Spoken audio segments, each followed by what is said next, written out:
Selamun aleyküm hormatly vatandaşlar. Yağlamanı urday diýerler, onu näçe doly. Nedir? Öýde özüňiz etip biläjek işiňizi şprit alýaňyz. Mysal üçin yağınız alsa şunu ýazar. Urrak bolsun, tapagy. Şprit sokýanızda mysal üçin de dolandyryp diýer.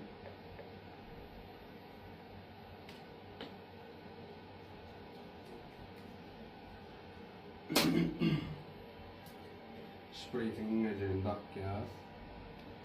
dakkas tanim.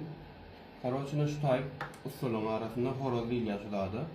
Şu horozdan arkasından her ingen okuyorun yani. Purjinlice okuy. Oyunu döndüğünde şey bildiriyendir. Karoçu şolara hersine bir damcacık damdırcık yani hep de küyelek. Hersine şeydi. Birla gitken barın şey damdırıp çıkken birla. Ondan soň sprayimizi anlasınlar. 1,5 berip bärsini bolamazdan soň naýçasyna geçýän sapany kestirýän. Naýçasyny çykarýan, bu görünýär şu. Naýçasyny çykarýan şey diýip çykardyk. Her naýça bu tor ondan soň naýçany dakçak watyny gön şu sprayimiň burun jagaşyna teredim. Şu taýda şprit goýanna. Gön şu taýjyga ene bir damjacık. Bolly. Ene şu taýy. Gön şpritiň burunna. Bolly. Ondan soň şu naýçasyny sapaňdan geçirip zaprak edeniňizden soň ýerine şeýdi bulan galdyrmalar şeýdi goýýaňyzda. Goýanyňdan soň şeýdi bassaňda guruplanmaly şu. Bolly şeýdýän bolly.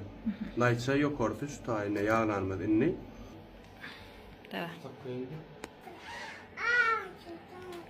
Ne son kerimiz ne şu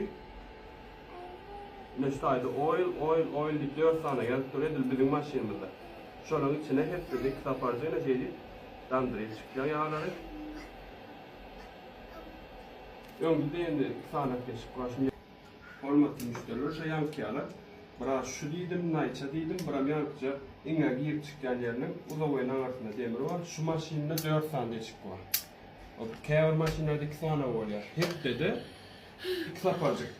Damdyr çyksaň bolýar. Hepde 2 sapar. Bolly. Onu sali dolmaly ýerler we onu öz ustanamy etýär. Bizim özümiz etip berýär. Şu demiri şunu arkasyndan aksaryp, ol özümiz etip berýär.